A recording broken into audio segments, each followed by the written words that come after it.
the only thing is sometimes I'm just like, I wish that he was there with me to like have experienced that part of it. Yeah. You know, I get what you mean. Yeah, but you know, like, because it's as much his as it is mine, do you know what I mean? Killa Podcast. KillaKelaOfficial.com. THTC, the UK's leading ethical streetwear label. Organically grown and ethically built garments from hemp, organic cotton and other sustainable materials. 2019 is their 20th anniversary year. Join me with THTC as a Killa Kela podcast sponsor celebrating music, social activism, hemp and street culture. THTC, eco-fashion redefined since 1999. 101.4 FM, 24 hours a day, all genres. FlexFM.co.uk. Beatbox created. Killa Kela. And we're here to talk about world music and street culture. Killa Kela Podcast. Ladies and gentlemen, live and direct, downtown LA, or as downtown as you need to be. This is the Killa Kela Podcast. Subscribe, like, share. Do not sleep on it. I repeat, do not sleep on this repeat. Big shout out to our people's graffiti kings. And, well, when I tell you that me and this guy go back, it's a fucking understatement. Ladies and gentlemen, lights on, turn on, tune in and cop out. This is my guy, Beni G from Jackbeats. Yes, bruv, we saying. How are you? Wicked, yeah, good. How's the mic for you? All right. Not used to these, but yeah, it's not bad, you know. Yeah. Well, as mentioned, you and me. I mean, before we were even starting, it was like, this is going to be a fucking game, isn't it? Yeah, man. What are you doing over here? What's happening?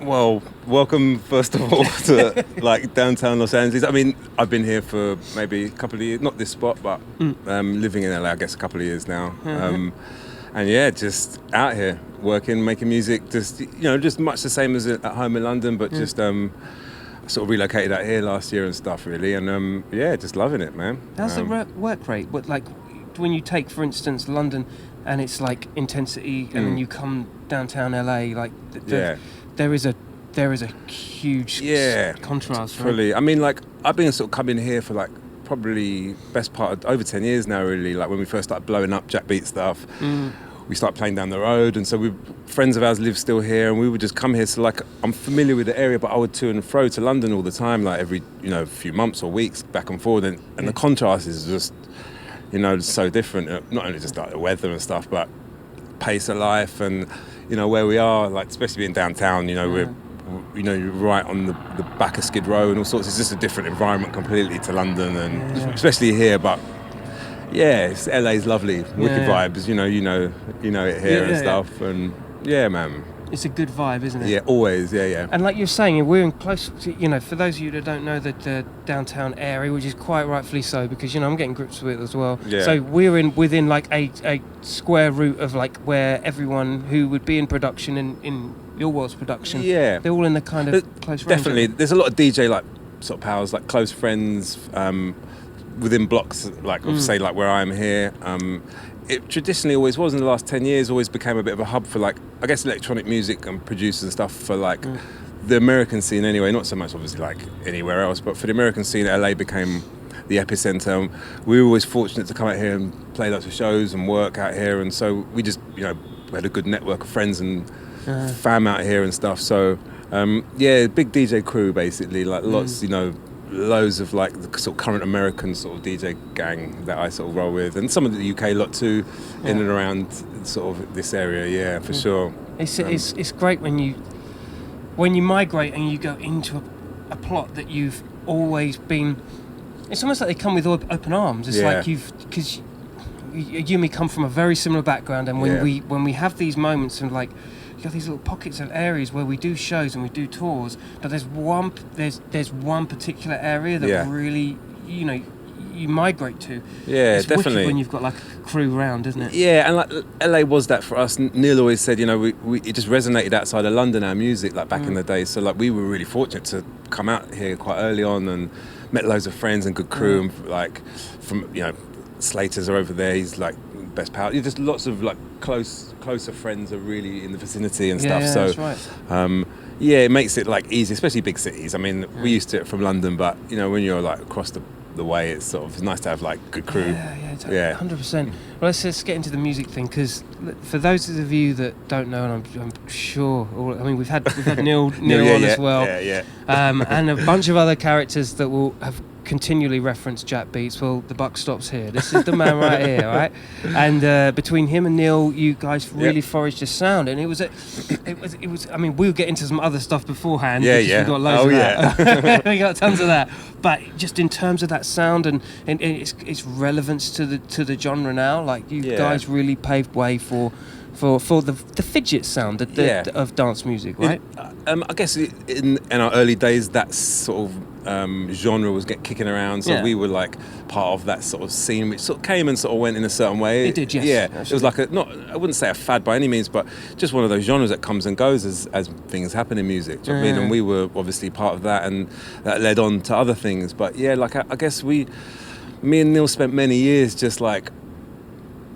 I just think being very different producers to everyone else, do you know what I mean? As we are, and because we wanted to be as well, do you know what I mean? So because of that, you just like, you just naturally have like your own sound and stuff, and we had our own niche, and that sort of is part of our history, which we're all me and Neil are always proud of. You know, we put in such work into our body of music, so yeah. And I really love the dynamic of you guys. Because...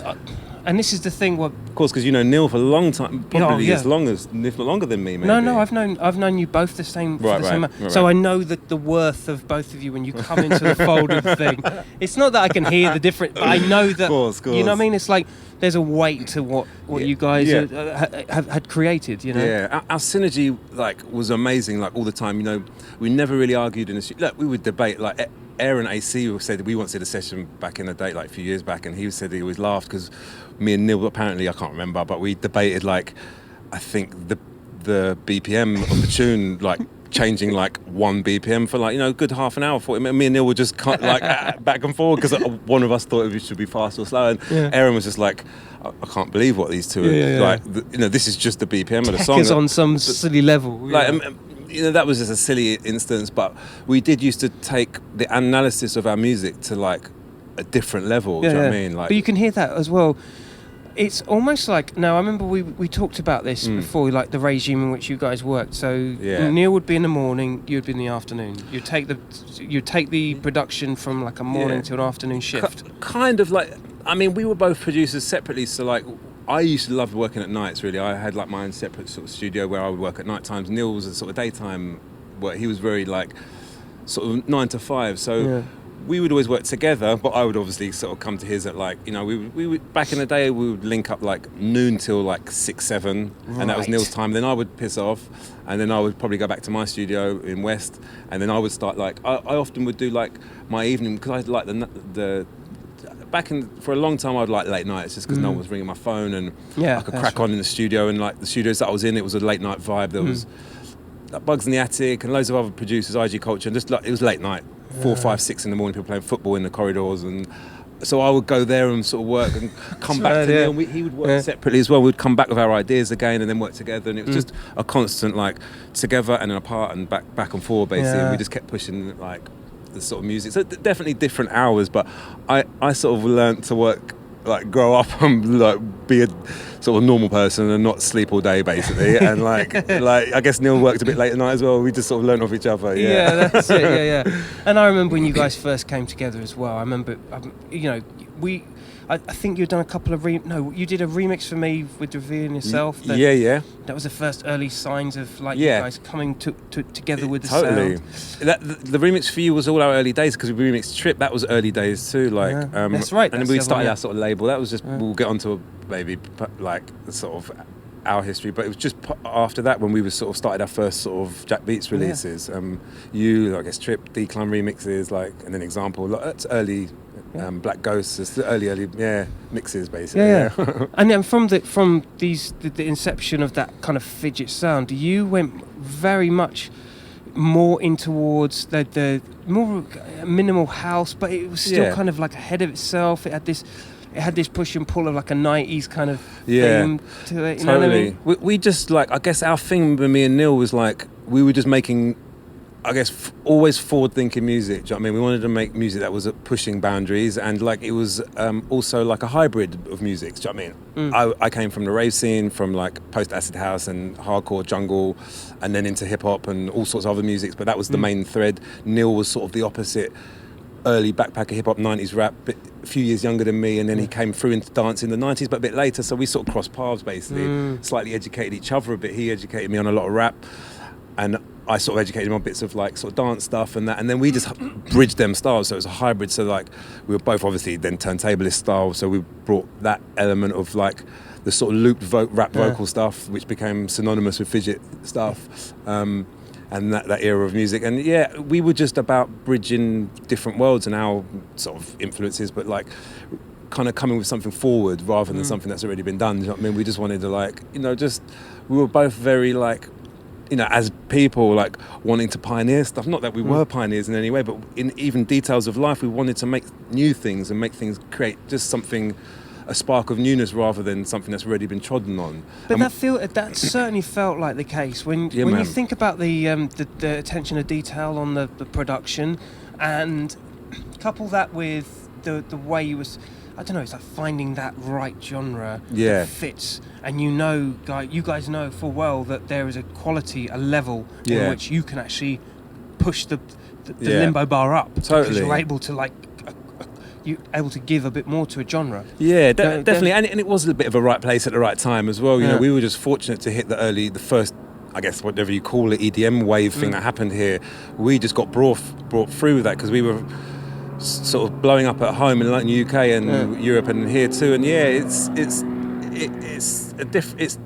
a mad sort of world, like what we did in them early sort of stages and how it sort of like translated to like places like this and stuff. But yeah, that's right. And it's still, what's crazy is like it, you know, EDC, you know, like hard, you know, and all these like known events that have turned into like, they're like Woodstocks. Yeah, totally. And you were like you still are like revered as like the forefathers that came within that time. You know I mean, we definitely feel blessed at this point. You know, like, you know, with 2020, we first started playing out here in like 2009, really, like, and those eras of like raves, there was countdowns and like Together as Ones and like all the hards, EDCs, all of these sorts of like raves that people now look back from American history, music history, like dance, modern dance music history. They're like, yo, those are quite legendary raves. You know, every time I post the flyers, the throwback flyers, you know, it gets a lot of sort of reaction just because people really nostalgia. The nostalgia of it was like great, and we just feel fortunate, man. We were part of that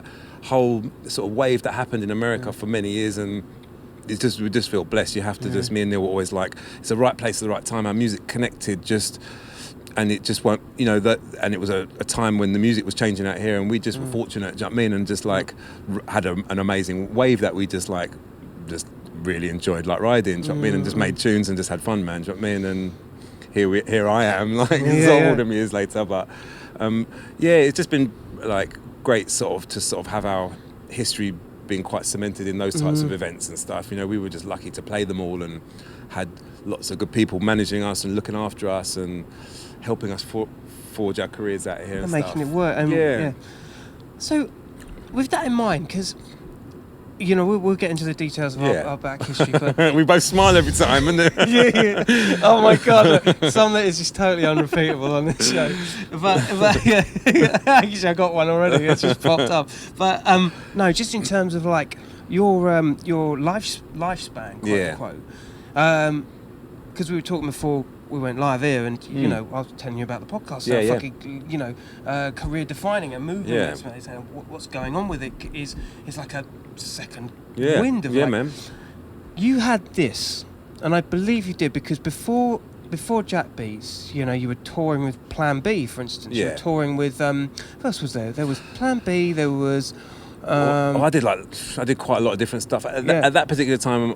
I mean, I toured with Plan B for quite a long time, but you know, we also did like what might be in Blade. Yeah, and Kane, I worked with Kane, what might be in Blade, right, and there's all sorts of like people. I mean, some of it's connected to 679, a record label back then, but you know, I was sort of at that time spanning my wings a little bit, like working with Ben and stuff, and still, that was just after our. But these are like crazy junctures into something that it's almost like, and this is only as a mate watching you, it's like you had loads of ideas and then all of a sudden you found the right ride to jump on. Kinda. And next thing it's like he's like out the door. You know what it was? We'd done like a decade, like me and Neil separately together, and same thing in that sort of turntablist world, and we were both at that point.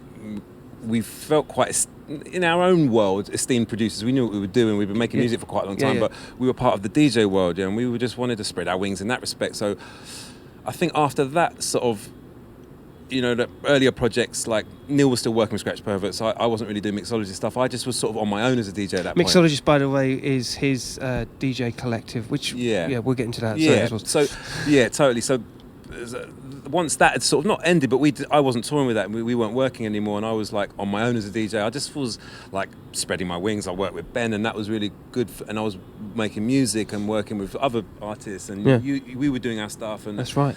Like at that point, I wouldn't say lost, but I was trying to just focus on production sound at that point. Do you know what I mean? Yeah. And just focusing at that point. I was just experimenting, trying to find a sound. So I definitely was spreading my wings, and I was doing jungle remixes as well. I was just drum and bass stuff. I was doing trying to make broken beat because I was influenced by Bugs in the Attic and making house and making hip hop and all sorts of stuff, but never really like focusing. And then when me and Neil started to like work, we both I think found our feet, because he was making like different types of music, but I think it just sort of instantly became, because we were such old mates, it just became the right thing that we were searching for, so to speak, even though it sounds a bit cheesy. Do you know what I mean? No, that's right. We were both looking about to see what our next move would, not next move, but what else we wanted to explore in music, because it was such a like an experimental time in London at that point. And it just naturally happened organically. Me and Neil, the tunes just rolled out, and the ideas just started happening. And I guess like it sort of, although there was a bit of flitting around at that point, I think that was part of the sort of romantic part of it. We were both just like, it was. Is that the fun part? Totally, man. Yeah, we just like the journey, innit? Yeah, like all of it is, there's always benchmarks or milestones, but like you just now look back, and the whole journey of what we've done, it's just like, it warms your heart. Do you know what I mean? We're blessed, and we're fortunate to have lived this and done this. Do you know what I mean? It's a blessing, man. Do you know what I mean? So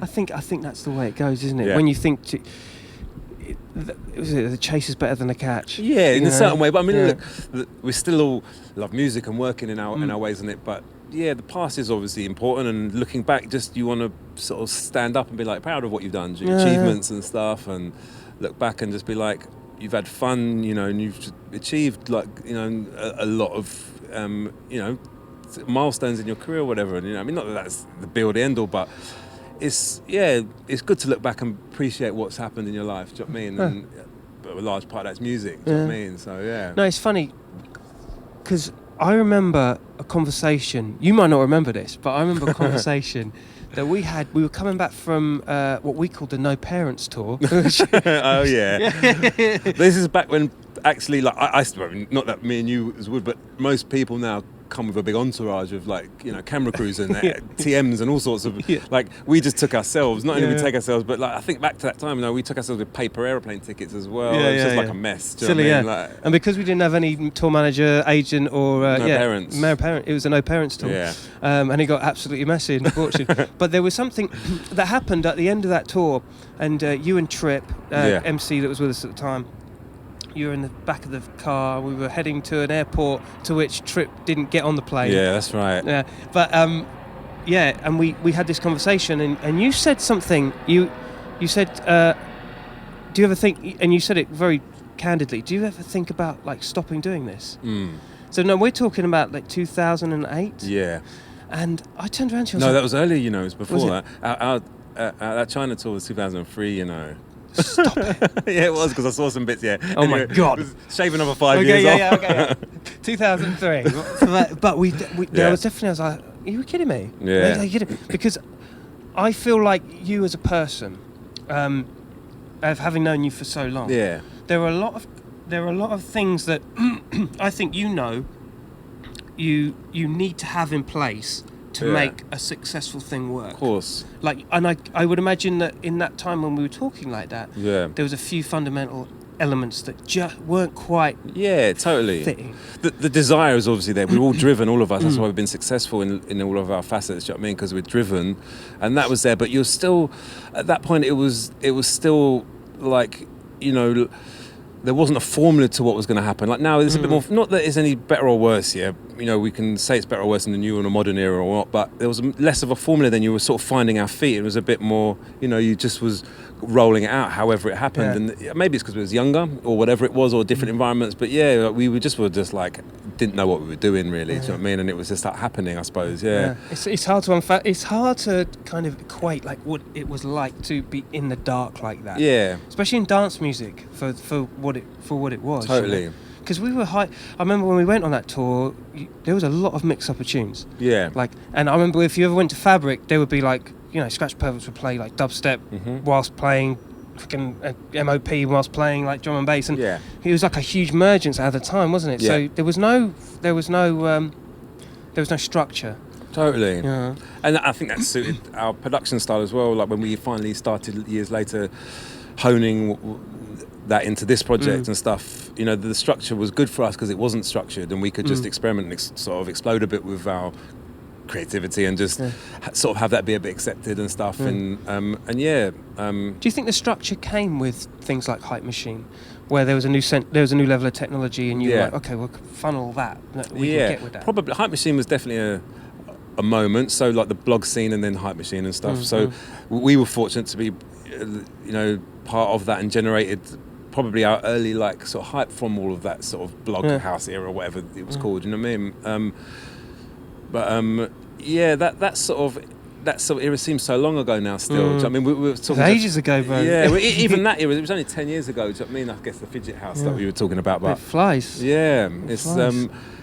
It's mad, but you know, now we're at the point where like we talk about that as sort of retrospectively and just just still like now like look back on all of that and just think, you know what, we just it was just brilliant, man. We did loads. We just had a lot of fun. Made you know, working on music every day all the time and just it's. You still putting stuff out on Nightbase? Is that still happening? Yep, still like actually just finished like a release for them for like sort of June, early summer time. Banging. Yeah. Wow, so still going, still rolling out. Yeah, just like, you know, like being out here, like it's sort of been easy to sort of link up with all like crew that are still like in the sort of zone that I'm working in and stuff now. So like, it's just it's a good sort of good. Just feels good. Like I got to the point where talking of all of our histories, we've had a long history. Do you know what I mean? And you still have to find what it is that excites you about what you're doing, whether it's music or not. Do you know what I mean? So I talking about what you said, like, would we still be doing this? Do you know what I mean? It's just like I always was like, Neil would sometimes talk about that. Do you know what I mean? Because Neil always had only one job, but straight into music from art school, really. Do you know what I mean? He dropped out straight in. Yeah, totally, like all of us, man. And it's like, you know, it's like, would we? It's our passion. Of course, it's just like we'd always be doing this. Do you know what I mean? And it's just like. But 20 years down the line, like you just have to sort of still be invigorated by what you're doing. And for me, that got to like just doing what I wanted to do. We'd done so much in our careers, not like everything, but we'd had so much history that I just wanted to keep the excitement up of what I'm doing. And I just thought that I'm just going to do what I want now instead of like really sort of formulating to what, you know, the modern era of like what you sort of have to do with whether it's socials or whatever it is. Do you know what I mean? I just was just like, I just can't be asked anymore. I'm going to do whatever I want to do, and that if that means like stuff that maybe doesn't make sense to me. It doesn't, like, you know, releasing with Aaron does make sense. That's like a new home for what we've been doing and stuff, and what like the project sort of is moving on to. You know, like what Aaron's done it here with Nightbase is like, you know, like mental. Do you know what I mean? Like mental. Crazy. If you haven't checked out Nightbase, I mean, dude, like, I mean, I actually I plugged into Nightbase because of you guys. Yeah. Like, and just Jay Robinson as well, Hold Tight, and there's fucking God knows how many. Like, I just feel like you need these kind of moments. Yeah. And what he's done there with that whole scene is like, he's made that happen. Yeah, and that's amazing. And you know, it's based on like UK sound, a lot of it. Yeah. So like it's a natural home for us. You know, when he first started After Party Like Us, Aaron was always like, "You got any spare beats?" Just like fling them over. And it was a mates thing, like it always was with.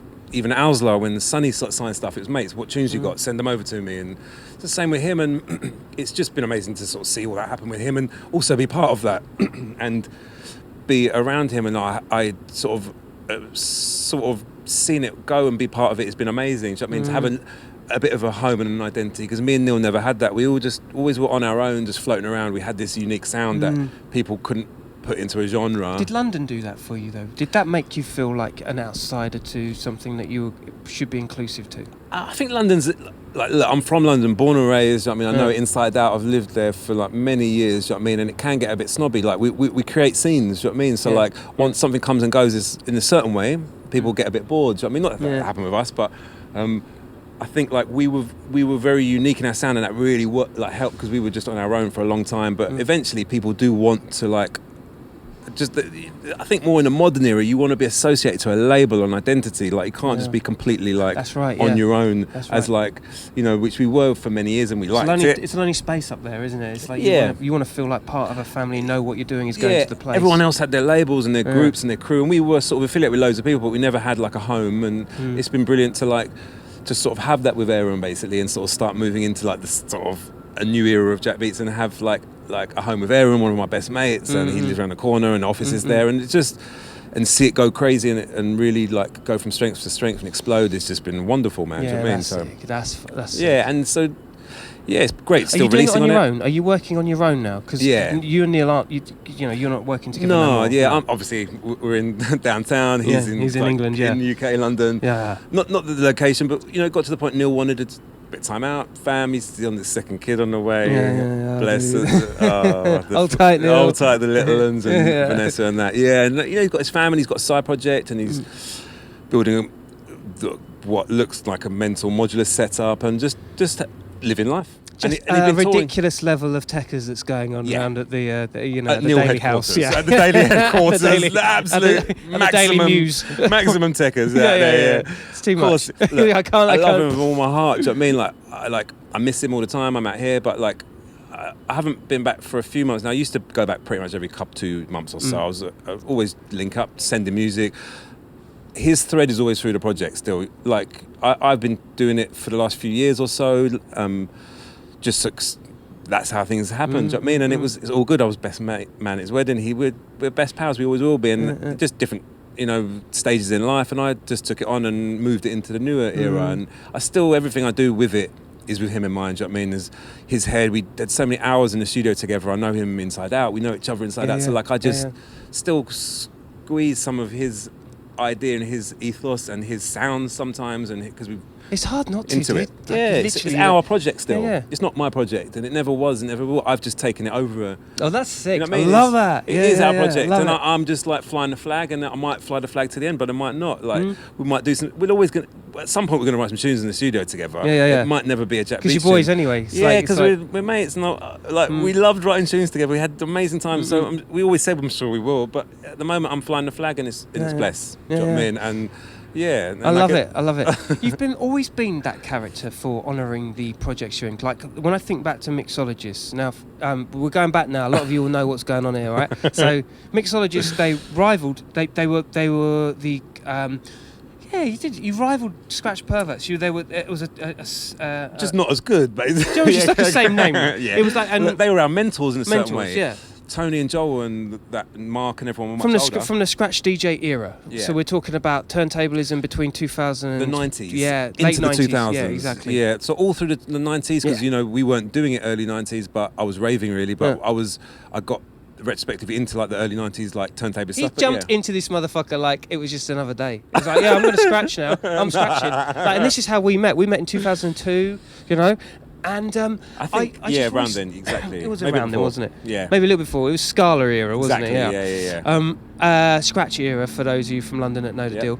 And bro, like you've always honoured projects that you've been a part of. I remember to the wire, even when like everything, the deck of cards were falling around you with Mixologists. You were Mixologists, like, and it's just crazy how you really do honour the project. Yeah, even with Spitkingdom when we did the club nights, every fucking for 5 years, you and me every Tuesday. Yeah, Cereal Club, mate. Cereal Club was a late night Hackney cereal eating club that entailed me and you. about the club Herbal shut at 2. Yeah. We were probably pissed at that point anyway, and we would then go and buy a whole box of cereal and just eat Yeah. in your yard round the corner of Duncan's house. But you were always there, and like it was. Yeah. It doesn't matter how much money you and I lost, or we all didn't come. Sometimes we had a plush night, but that wasn't like a deal breaker. It wasn't like £100 each. yeah, mate. a couple of quid, and we were balling for like the rest of the week, that kind of thing. But it was an No, of honourable course. night, and again for Mixologists, you're very honourable to your projects, aren't you? Yeah. In a certain way, it's just like I don't do them for any other reason other than the organic nature of what they are. Like we did Spitkingdom on a Tuesday night for free, and made no money and just paid our bus fares or fares of taxis around for like years just to do that. Like that's just the nature of why people get into sort of creative industries. You're creative, you want the outlet, and we just rolled everything out because we wanted to. We didn't think about what would make us money, what wouldn't, and that's just like how I've always been for all my projects. Neil. We don't care. We were always like, we don't care in the nicest possible way. Couldn't give a D if nobody likes this. No one outside of this room that we're working in likes it. It doesn't matter. Every producer has that, attitude in a certain way, but we just maintained that for many years. Just, it doesn't matter, man. It's like, look, it turns into a big business in a certain way, or a business or whatever, but we were always just retain that passion inside and just let everything else roll out. And it was just, don't let those other factors influence you too much. Just enjoy it. It's your life, man. It's that's right. So I've always had that with all my projects. Just enjoy them, see them through, be dedicated, isn't it? Work hard all the time, and just and then the rewards will happen, man. Do you know what I mean? And love it. Just because when we look back, like we were talking about Jackbeats stuff, I look back so fondly, and in a certain way, I wish Neil was part of that now. Just to sort of, I've said that before. Do you wish that? Yeah, I've said that before. Just because. We did so much, and you don't realise until you sort of stop for a bit, and then you're like, wow, that history slowly catches up for you through the years and stuff, and then you keep going back to it, and it's like we have achieved a lot and we did a lot, and I just and that gets reminded to me, not because I've reminded, but people will come up to shows or first time I saw you or this, that and the other. We're holding a 12-inch with both your signatures on and shit like that. All sorts of stuff. Yeah. The history is there written already, and so it's just that the only thing is sometimes I'm just I wish that he was there with me to have experienced that part of it. Yeah. I get what you mean. Yeah, but 100%. because it's as much his as it is mine. Do you know what I mean? Even though he's on a different path at the moment. Do you know I don't know how. mean? I know Neil is far from that. This example I'm about to pull up, but maybe in a small incrementation of where I'm coming from, maybe it's relatable. Yeah. But if I was the other person, I would feel like I would want that. Yeah. I would kind of want that. Do you know what I mean?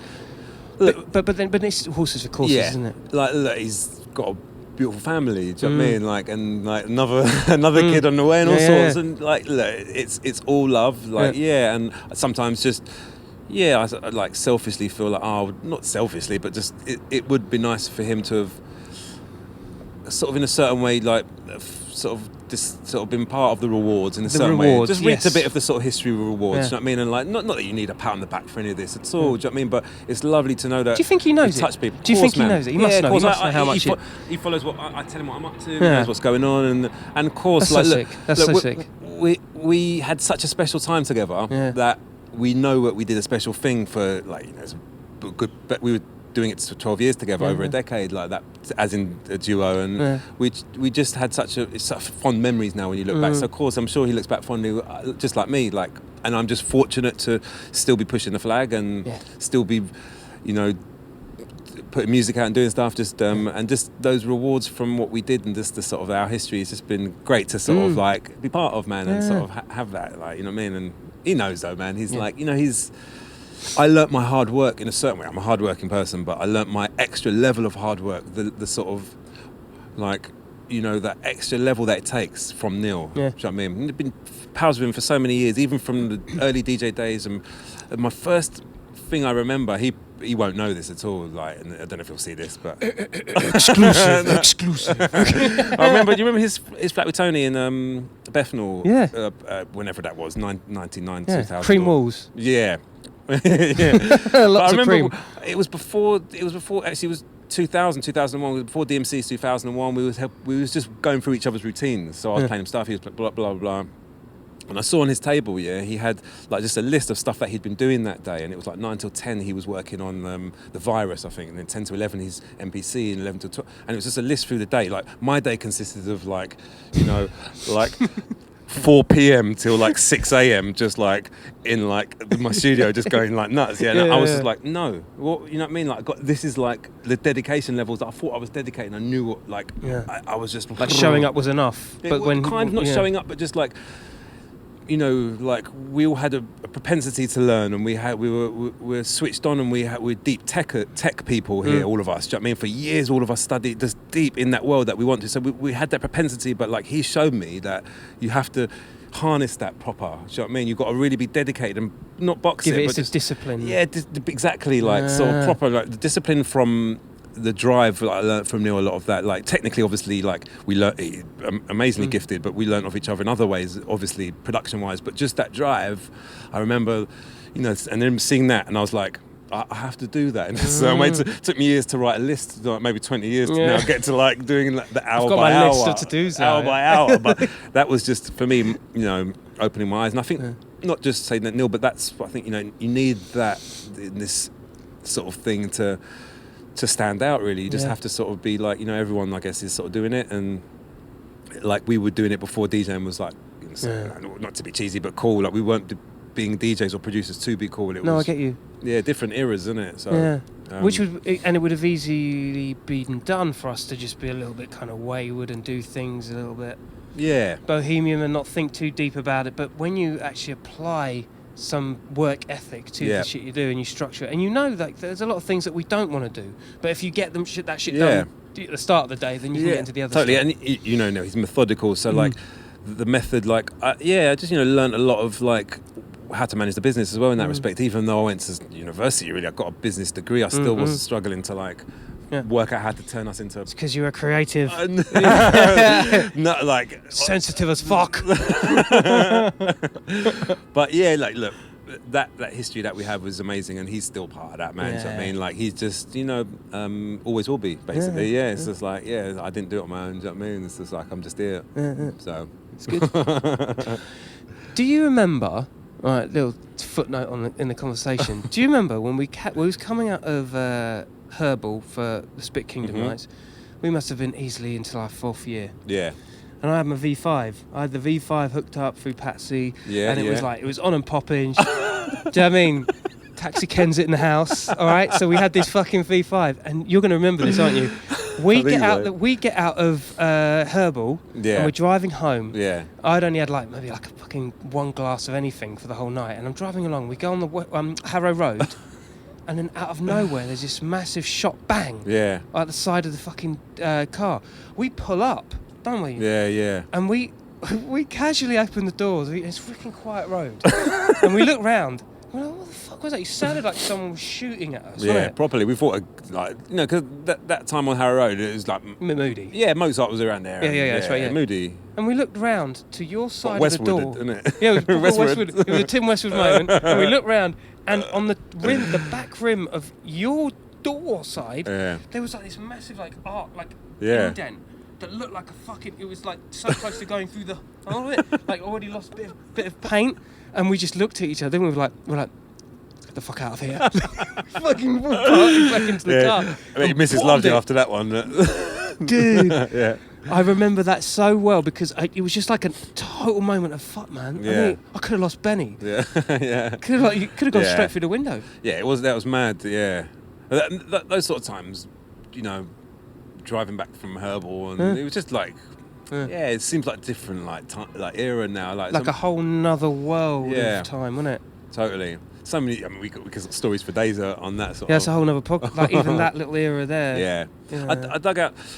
I think in my storage in London, I dug out a box, and it had I still kept all the Spitkingdom flyers. Not all of them. I'd say 40, 50, 60% of what we did. I would just take a little batch every time. Yeah. And I've kept so much memorabilia through the history of all my projects, basically cuttings, all that sort of stuff. So I saw some of the Spitkingdom flyers, and it was pretty cool. Yeah, man. yeah, Weekly, mad. every week, it was difficult, wasn't it, man? And my notebooks, I've seen the notebooks, bro. I've still got some of my old diaries that I used to write. I used to have a diary every year, paper Really? diary, man. Just No way. feel like DJing though, where I'm going to DJ. This is before smartphones, really, isn't it? Like, it's not even that long ago, but like I would have the diary in paper, really, as opposed to like.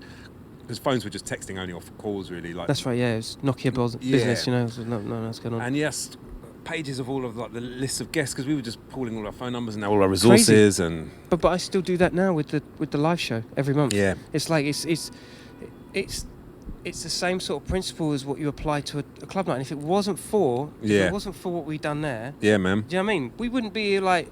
Yeah, of course. You kind of learn your roots from doing shit like that, and also yeah. London at that time, early 2000s in London was a really different and amazing time. Do you know what I mean? It was sort of like just very different musically. You know, like drum and bass obviously had its sort of strong root always through London, and there was other scenes emerging and coming and going, and you know.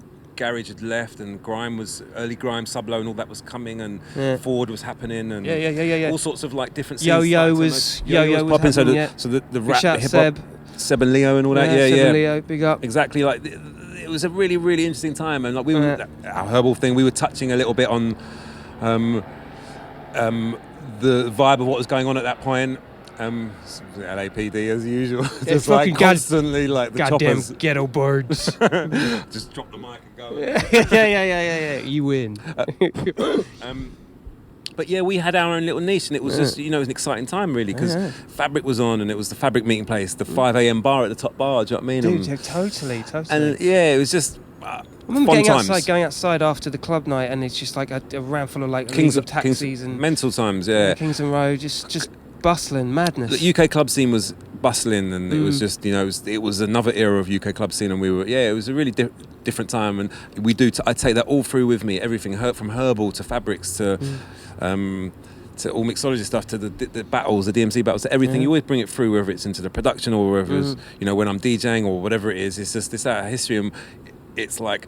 You know, we always used to say it, you know, we're earning our stripes as we go through the years and stuff. You know, you become more veteran level and stuff. And we're just at levels of like, you know, we've been around and we've done a lot of stuff and we've ticked a lot of boxes, and now we're like, it's just use it now. It's like it's our like leverage of history now. Do you know what I mean? Right. It comes with us. Yeah, knowledge. I mean, you know, we've been in any situation, we just, you know, have a vast history and knowledge and sort of expertise in a certain way, all of us with clubland, you know what I mean? From like herbal, and that it's was funny an you say institution. that, because I do think that, like, and I think it helps. Like, it's an apprenticeship. Yeah, the shit it doesn't, is. You know what I mean? And also, we got lucky to be an apprenticeship in not just an era in London in the world, and that had an amazing sort of time, but the how London was and is. As a sort of clubbing capital, we're fortunate to have had that in that city, because it's so experimental, and there's so many different pockets and scenes and things to do. And you know, we had our herbal, and there was this X, Y, Z, and there still is, and it's just a melting pot of scenes and people, and we were fortunate to be able to do that in London. I think you know, like the New Yorks and the other cities where there's like these things that happen. They don't have the same kind of integrity, like a jazz, a scene which revere, like say DJ Go, big up DJ Go, you know, and there's a community for that. For people that remember the Mixologists and fucking love it. Like, that's a very British thing, isn't it? Just hold on to eras and let them, you know, calcify with goodness. It's true. You don't have that in America, do you? I don't think so much. Yeah, it's like this. It's a very different school of thought out here, and you know, I've been coming back and forth for so many years. Live here at the moment, and it's definitely different schools of thought. Do you know what I mean? And we've been fortunate to be part of both. But yeah, London is, you know, weather's different, colder, moody, different, totally different vibe in that respect. You know, not the weather dictates it, but like, you know, it just has a different cultural makeup. Do you know what I mean? So that brings different scenes, different sounds, different sonic, and we've always been part of that in London, and here's totally different. America, they also receive people differently, and they support careers in a certain way, different, not in a good or a bad way, but it's just different out here. So it's all like learning and that, and we've been lucky to sort of be part of the North America world for quite a while, and it's a blessing. Yeah, man.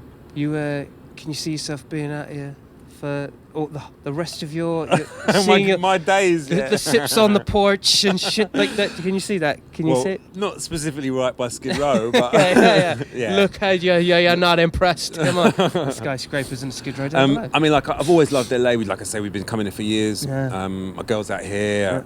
I'm here for the foreseeable future. Yeah, I love London. It's my home. I still, the studio there.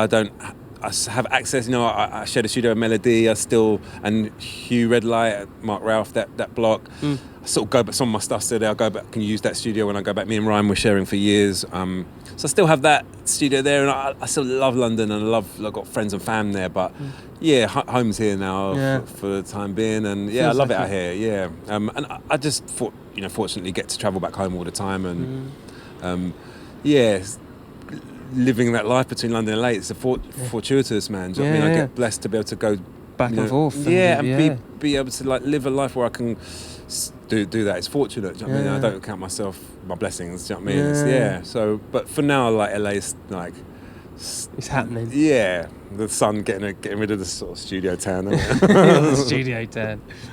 Well, listen, I know you're a busy boy, and by the way, it's a fucking pleasure. It is, bruv. Come on. I know, we go back very, very long. Too far away. Yeah. It's ridiculous. So of course. I'm going to be here more often. I do hope. Wicked. More. Yes. One of my dearest mates. Yes, indeed, brother. So pleasure to when you said you was over, I was just like, come, why don't we just do it at mine and just come? Yeah. It's like I'm so glad it's all how it's going. It's going sick, and blessed to all the gang as well, like James Tripp and Norman, all that, isn't it? Of course, Mr. Normski inside the place. Well, big shout out to Tripp, big shout out to James as well. Yeah. You know it. Wicked. Ladies and gentlemen, it's been the Killa podcast, and my dearest mate, Beni G, aka Jackbeats, inside the place. Thank you so much, brother. Of course. Pleasure, brother. Fucking nailed it. Don't forget to subscribe, all right? Stay lucky. Peace. Peace.